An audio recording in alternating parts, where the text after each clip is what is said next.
Hello बच्चों, आप सभी का स्वागत है मेरे YouTube चैनल सरल हिंदी पाठशाला में।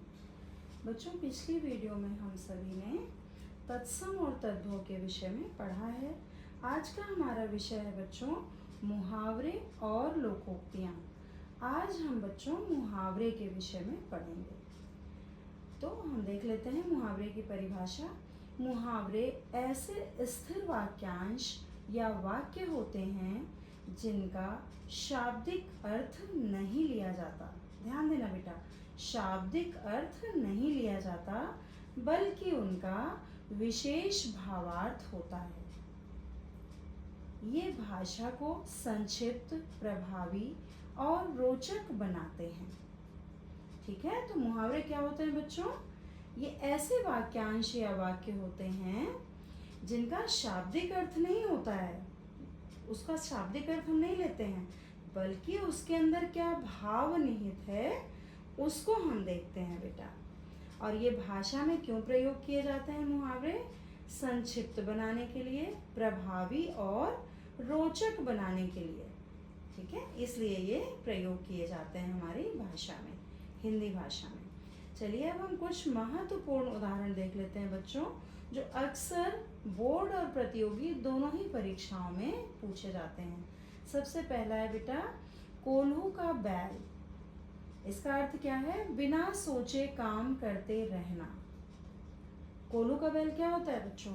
कोल्हू होता है जिससे तेल निकालते हैं। उसको पहले प्राचीन समय में जब मशीनें नहीं थी तो वो बैल उसमें लगाकर बैल बांध दिए जाते थे, वो गोल गोल घूमते रहते थे लगातार।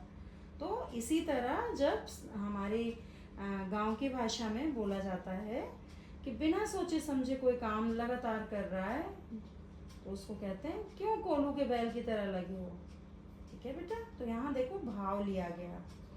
अगला है हमारा टस से मस न होना, बिल्कुल ना हिलना डुलना, है ना। तो इसका क्या है भावार्थ? क्या निकलेगा? अडिग रहना। ठीक है, अडिग रहना, अपनी बात पर हमेशा अडिग रहना, जो बात हमने ठान ली है उस पर अडिग रहना। अगला है बच्चों आंखें मूंदना। आंखें मूंदना का क्या मतलब होता है कि हम आंख बंद कर लेते हैं, लेकिन यहाँ शाब्दिक अर्थ नहीं आएगा।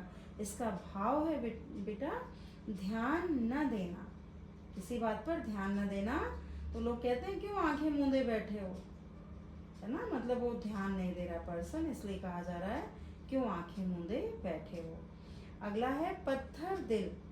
बहुत ही निर्मम व्यक्ति, बिल्कुल जिसके अंदर दया नहीं है, उसको कहते हैं पत्थर दिल। पानी पानी होना, इसका मतलब है बच्चों पानी पानी होना, तो ये तो ऐसे ही शाब्दिक अर्थ बिल्कुल नहीं लिया जा रहा है। इसका भावार्थ है बच्चों लज्जित होना। ठीक है, अगर किसी बात से शर्मिंदा हो जाए इंसान तो उसको कहते हैं अरे वो तो पानी पानी हो गया। अगला है बेटा अक्ल के दाढ़ गायब होना। कहते हैं ना हमारी जब दाढ़ आती है तो कहते हैं अक्ल की दाढ़ आ रही है, तो ऐसे ही किसी को कहा जाता है तुम्हारी अक्ल की दाढ़ गायब हो गई है क्या, मतलब मूर्खता वाला काम कोई करता है तो, है ना।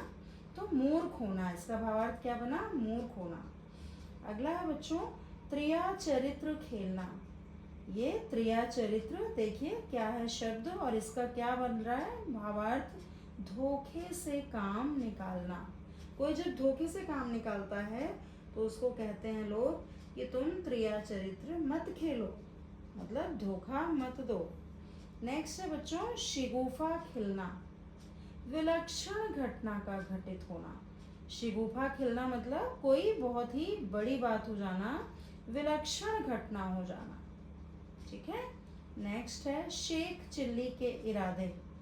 ध्यान दीजिए, ये शाब्दिक अर्थ है ना, इसका देखिए भावार्थ क्या आ रहा है? शाब्दिक अर्थ बिल्कुल नहीं लिया जा रहा है शेख चिल्ली के इरादे, इसका भावार्थ लिया जा रहा है काल्पनिक योजनाएं बनाना। ठीक है, कल्पना में जो हम योजनाएं बनाते हैं उसको कहते हैं ये शेख चिल्ली के इरादे हैं आपके, आप काल्पनिक योजनाएं बना रहे हैं। नेक्स्ट है बच्चों बगुला भगत होना। बगुला भगत का मतलब है बच्चों ठग होना। ध्यान दीजिए, इसका भावार्थ क्या निकल रहा है? कहा जाता है कई लोगों को जो ठगी होते हैं, भाई तुम बगला भगत मत बनो, मतलब हमें ठगो मत। ठीक है। नेक्स्ट है बेटा चौकड़ी भूल जाना, कोई उपाय न सूझना।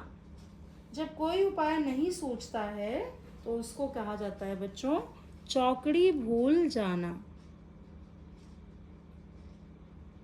नेक्स्ट है बच्चों हमारा ढोल में पोल, मतलब बाहर अच्छा और भीतर दोष होना, बुरा होना। नेक्स्ट है बेटा थाह लेना, बात की गहराई जानना। जैसे कोई चीज़ हमें थाह लेनी होती है, देखना होता है, तो वहाँ पर ये मुहावरा प्रयोग होता है। ठीक है, कि पहले थाह ले लो भाई कि वो कैसा है, बात की गहराई जान लो मतलब। नेक्स्ट है खटाई में पड़ना, अर्थात उलझ जाना। कोई काम हमारा न बनना तो कहते हैं काम खटाई में पड़ गया, मतलब उलझ गया। नेक्स्ट है बच्चों घड़ों पानी पड़ना, बहुत लज्जित हो जाना। ठीक है, बहुत शर्मिंदा हो जाना, कोई ऐसा काम करना कि जिससे हमें शर्मिंदगी उठानी पड़े। नेक्स्ट है हमारा बच्चों चींटी के पर निकलना, ये बहुत इंपॉर्टेंट है। विनाश के समय का निकट आ जाना, विनाश के समय, ये रिपीट हो गया यहाँ बेटा, विनाश के समय का निकट आ जाना। ठीक है, कोई गलत काम हमने किया था उसका अब परिणाम आ रहा है तो कहते हैं चींटी के पर निकल रहे हैं, मतलब इसका विनाश आ गया है। नेक्स्ट है हमारा बेटा काई सी फटना, तितर बितर होना। काई होती है, अगर वो फट जाए, इधर उधर हो जाए तो उसी में ये यूज होता है, तितर बितर होना। नेक्स्ट है हमारा औंधी खोपड़ी होना, अर्थात मूर्ख होना। ठीक है, उल्टी खोपड़ी, औंधी खोपड़ी तो मूर्ख होना। नेक्स्ट है बच्चों आँखों में गड़ना, बुरा लगना। कोई बात बहुत बुरी लगना, मतलब उसकी बात आँखों में गड़ रही है, वो इंसान आँखों में गड़ रहा है, मतलब उसकी बातें बुरी लग रही हैं। नेक्स्ट है बच्चों आँख उठाना, साहस करना। कहते हैं ना हमसे आँख उठाकर बात कर ली, मतलब साहस कर ली, है ना, साहस कर लिया अगर किसी ने तो कहते हैं उसने आँख उठा लिया मेरे सामने, तो यहाँ पर साहस करना। नेक्स्ट है बेटा लास्ट हमारा पेट में दाढ़ी होना, ये थोड़ा अलग है, ध्यान दीजिए, इम्पोर्टेंट भी है। कम उम्र में ही अनुभवी और ज्ञानी होना। दाढ़ी पेट में तो निकलती नहीं किसी के, देखिए इसका भावार्थ आ रहा है ना, कि अगर इस तरह कोई बोले भाई उसके तो पेट में दाढ़ी है, मतलब वो बहुत ही ज्ञानी है, कम उम्र में ही बहुत अनुभवी और ज्ञानी है। तो ये बच्चों आपके कुछ बहुत ही इम्पोर्टेंट मुहावरे मैंने आपके लिए यहाँ पर रखे, समझाए। तो अब हम अगली वीडियो में लोकोक्तियों के विषय में